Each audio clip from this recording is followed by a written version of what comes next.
하나님 아버지, 온라인 예배이지만 이렇게 저희가 예배를 드릴 수 있도록 해주셔서 감사합니다. 어디서 어떻게 예배를 드리든지 하나님을 향한 저희의 마음이 가장 중요한 것을 압니다. 이 시간 하나님을 찬양하고 예배하는 저희의 마음을 기뻐 받아주세요. 오늘 이 예배를 통하여 하나님이 기뻐하시는 뜻을 배우고 깨닫게 해주세요. 하나님이 먼저 죄인인 저희를 사랑하여 구원해 주신 것처럼 부모님과 가족들, 친구들과 선생님을 사랑으로 대하는 저희가 될 수 있도록 도와주세요. 하나님의 사랑을 진정으로 느끼고 믿을 때 저희의 모습이 하나님의 형상대로 회복되는 것을 믿습니다. 일상 속에서 항상 저희와 함께 하시는 하나님을 깨닫고 믿을 수 있도록 도와주세요. 항상 저희를 생각하시고 기도하시고 위하시는 하나님을 믿으며 예수님의 이름으로 기도드립니다. 아멘.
믿음으로 쑥쑥 자라나는 우리 만식의 친구들 안녕하세요. 우리 친구들 잘 지냈나요? 오늘도 전도사님과 함께 말씀 속으로 들어가 보도록 할게요. 우리 친구들 우선 말씀 시작하기 전에 사진을 하나 볼 거예요. 앞에 사진 보이나요? 봄이나 가을이 되면 교회에서 많이 하는 행사가 있어요. 바로 이웃 사랑 바자회라고 해요. 우리 친구들도 혹시 바자회 하는 날 친구들과 맛있는 간식을 사 먹기도 하고 필요한 물건을 샀던 경험이 있을 거예요. 작년에 우리 달란트 잔치한 거 그것처럼 말이에요. 바자회를 하는 이유는 무엇일까요, 우리 친구들? 달란트 잔치와는 다르게 그 바자회는 교회가 속한 지역에 어려운 사람들을 돕거나 교회가 섬기는 선교지를 돕기 위해서 바자회를 만들어서 여는 거예요. 이웃에게 나눔을 실천하기 위해서 하는 거예요. 근데 우리 친구들 잘 한번 생각해 볼게요. 누가 우리의 이웃일까요? 우리 옆집에 사는 사람들만 우리 이웃일까요? 아니면 내 옆에 가까이 있는 그런 짝꿍이나 친구들이 이웃일까요? 오늘 본문 말씀을 보니까 이 질문을 예수님에게 한 사람이 나와요. 오늘 말씀을 그럼 함께 살펴보도록 할게요. 어느 날 율법 교사 한 명이 예수님께 이렇게 질문했어요. 선생님, 제가 무엇을 해야 영원한 생명을 얻을 수 있나요? 이 질문은 궁금해서라기보다 예수님을 시험해보기 위한 질문이었어요. 예수님께서는 이렇게 대답하셨어요. 율법에 어떻게 기록되어 있지? 너는 그것을 읽을 때 무엇이라고 생각하고 있니? 그러자 율법 교사는 이렇게 대답했어요. 오늘 챈트 말씀이에요. 다 같이 크게 한번 불러볼까요?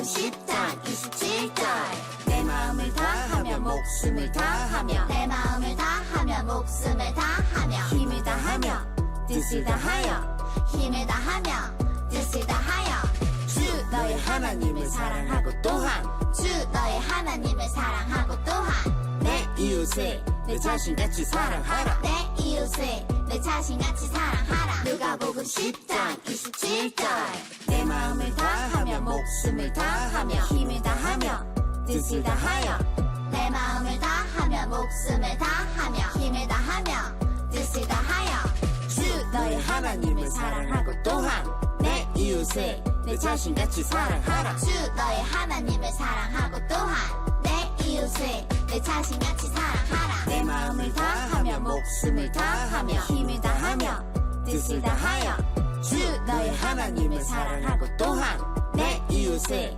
내 자신같이 사랑하라 내 마음을 다하며 목숨을 다하며 힘을 다하며 뜻을 다하여 주 너의 하나님을 사랑하고 또한 내 이웃을 내 자신같이 사랑하라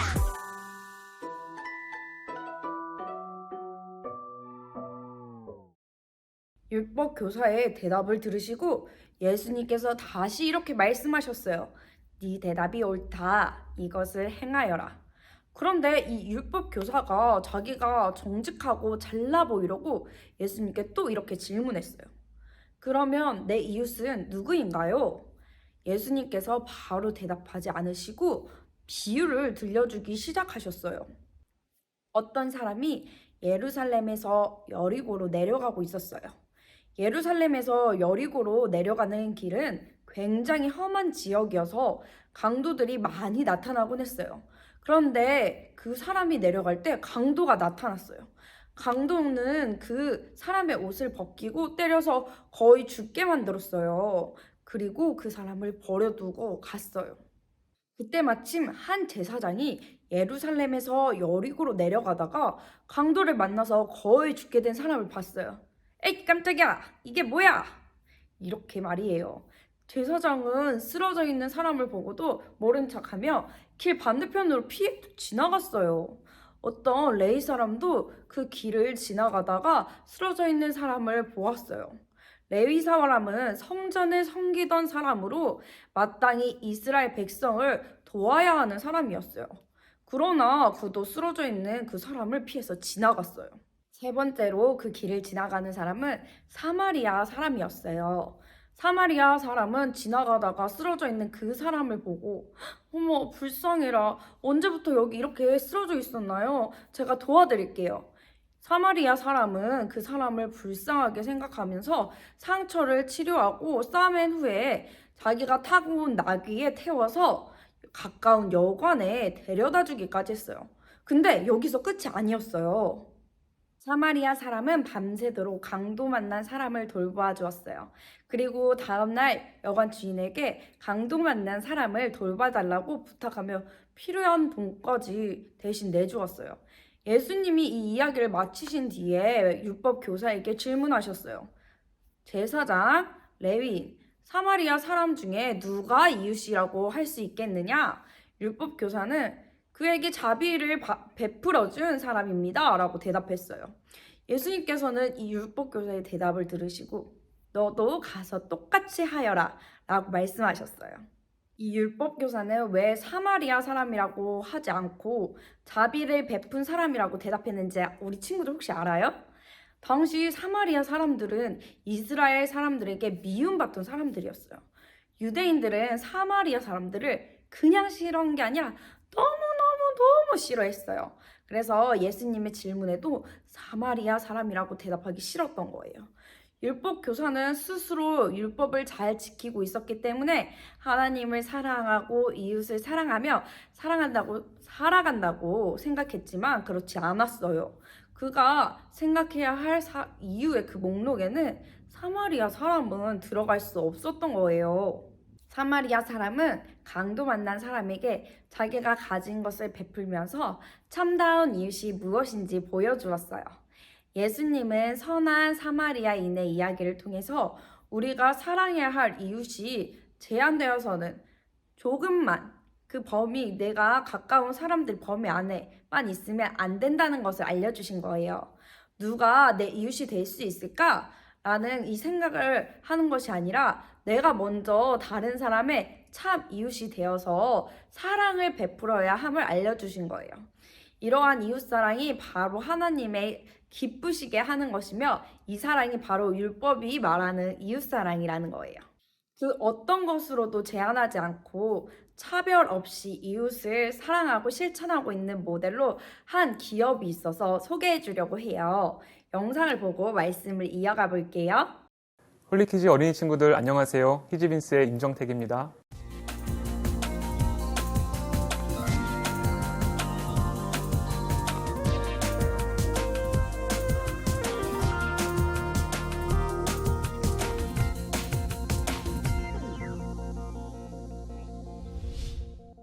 히즈빈즈의 뜻은 무엇이고 또 어떤 일을 하는 곳인가요? 히즈빈스는 모든 장애인들과 함께 행복하게 일하는 세상을 꿈꾸는 커피 브랜드이고요. 현재는 총 26개의 매장에서 지금 90명 이상의 장애인 커피 전문가들과 함께 일을 하고 있습니다. 히즈빈스라는 뜻은 말 그대로 직역하면 그의 콩들이잖아요. 근데 그는 하나님, 하나님의 커피 사업, 그리고 하나님의 사람들, 하나님의 비즈니스라는 뜻을 가지고 있습니다. 어떻게 장애인과 함께 일하는 일터를 생각하게 되었나요? 제가 25살 때였어요. 대학생이었는데 앞으로 어떻게 살아야 될지 고민이 참 많았습니다. 그냥 이렇게 공부해서 좋은 대기업을 가는 게 맞나? 창업을 해야 되나? 아니면 대학원을 가야 되나? 참 많은 고민 가운데 하루는 하나님, 정말 하나님이 살아계시다면 제가 어떻게 살아야 되는지 좀 가르쳐 주세요. 만약 가르쳐 주시면 그대로 한번 살아보고 싶습니다. 정말 한 6시간을 간절하게 기도했던 적이 있었어요. 근데 그때 주셨던 말씀이 마태복음 25장 40절 말씀이었어요.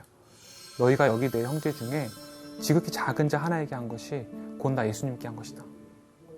제 인생의 사명이 되었고 거부할 수 없었어요.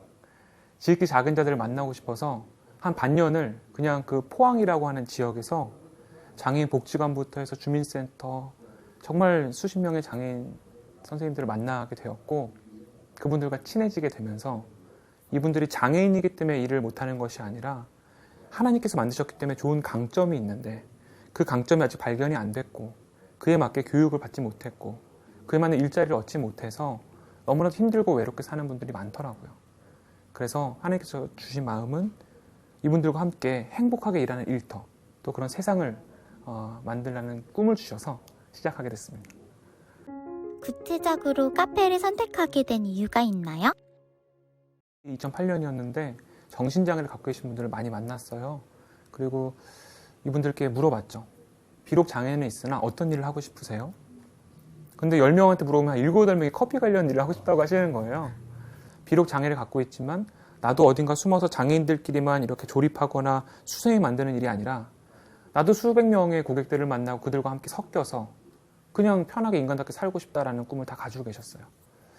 그래서 그러면 이분들이 장애를 갖고 있으니까 돕는 일이 아니라 대한민국에서 제일 커피를 잘하는 전문가로 성장시켜보자.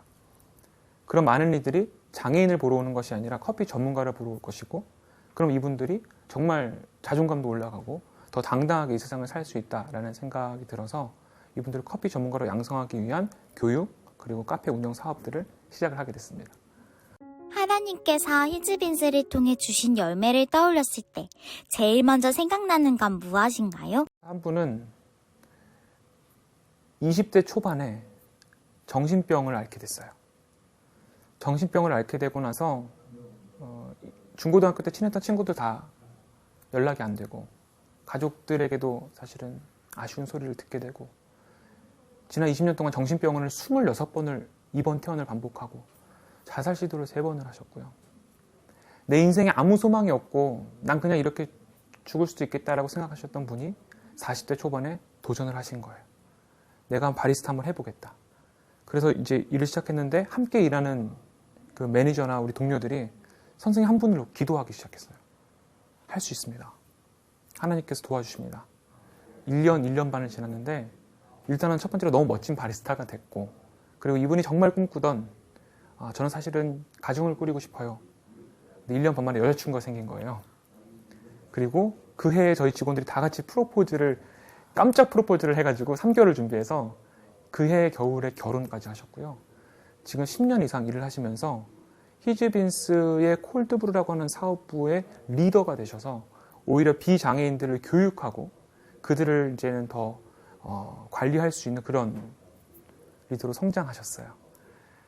이웃을 사랑하라는 말씀과 관련해서 어린이들에게 해주고 싶은 조언이 있다면 무엇인가요? 제 아들이 2학년이거든요. 축구를 되게 좋아해요. 그럼 놀이터에 가서 친구들과 열심히 뛰어놀기도 하고 운동장에 가서 놀아요. 그때는 이 친구가 몸이 어디가 불편한지, 이 친구가 무슨 걱정을 하는지는 중요하지 않아요. 같이 한 목적으로 하나 돼서 놀아요. 이웃사랑은 그런 것 같아요. 내가 무언가 더 나으니까, 내가 무언가 더 잘하니까 무언가를 주는 것이 아니라 그냥 친구가 돼서 아주 평등하게, 편견 없이 하나 되는 거. 근데 그걸 통해서 내가 즐겁고 기쁘거든요. 어려운 거로 생각하면 내가 어떻게 시간을 내고 내가 그런 사람을 어떻게 도와야 되지 이런 고민을 하기 쉬운데 그들과 그냥 친구가 되면 오히려 저한테 더 좋은 거죠. 이웃사랑은 너무 어렵게 생각하지 말고 친구의 영역을 넓힌다라고 생각하고 친구를 만들 때 편견 없이 평등하게 그들을 하나님의 사랑으로 하나님의 눈으로 바라볼 수 있다면 오히려 받는 사랑이 더 크다라는 얘기를 해주고 싶어요. 15년이라는 시간 동안 힘들었던 순간들도 많았을 것 같아요. 그런 시기에는 어떻게 극복하셨나요? 10년 전에 되게 힘든 시기가 있었어요. 여러 가지 계약의 이슈로 몇 억 원의 돈이 필요했고요. 몇 억 원의 돈을 마련하지 못하면 20명의 장애인 선생님들이 일을 잃게 되는, 직원들에게 줄 월급 돈이 없었어요. 하루하루가 너무 괴로웠고요. 정말 제 몸에 많은 병들이 생겼고요. 가장 쉬운 방법은 그냥 사업을 접는 거죠. 또는 가장 쉬운 방법은 그냥 장애인 직원들 해고하는 거죠. 근데 그럴 수 없었어요. 왜냐면 그들이 목적이니까. 그러면서 대한민국의 많은 그 기업들이 장애인을 고용해야 되거든요. 의무적으로. 그 일을 컨설팅할 수 있게 되었고 새로운 사업을 열리게 하면서 한 2, 3년 만에 그 마이너스 상황에서 플러스로 하나님께서 바꿔주셨어요. 그런 역사를 보다 보니까 진짜 힘들 때 다 포기하고 싶을 때 본래 목적, 본질을 지키는 것이 얼마나 중요한가 참 많이 가르쳐 주셨던 것 같아요.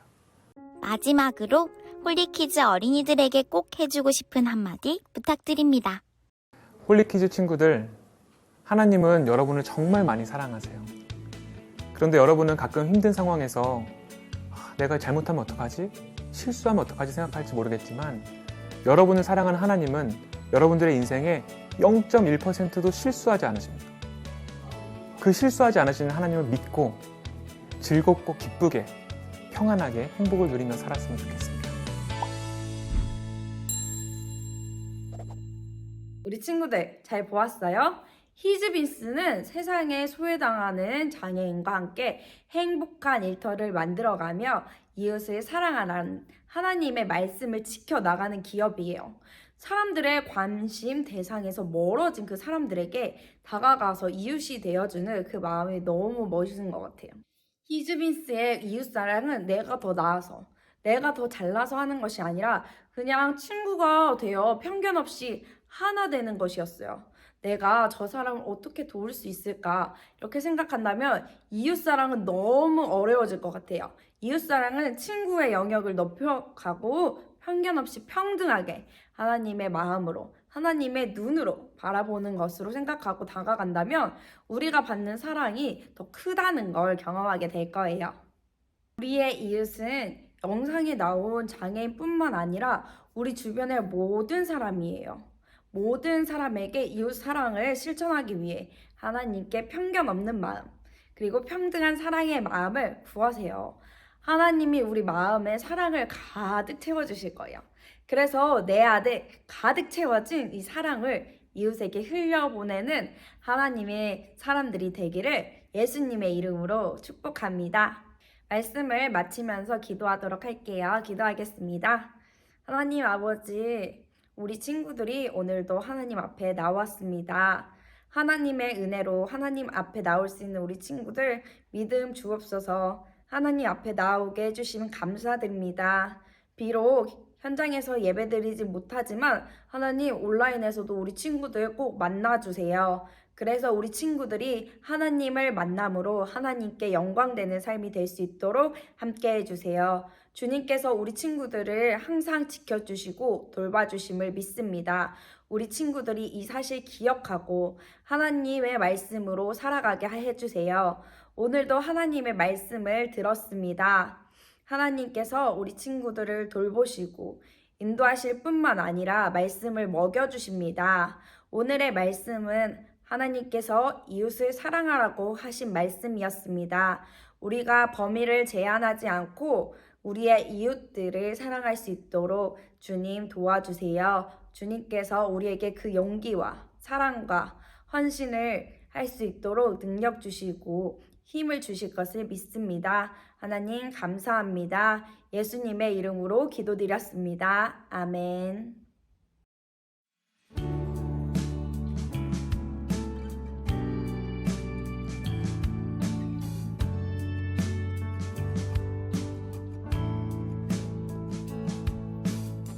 정성 없이 드리는 것 아니죠. 아낌없이 드릴래요. 나의 맘과 정성 다해 주님께 즐거이 헌신해요. 내 모든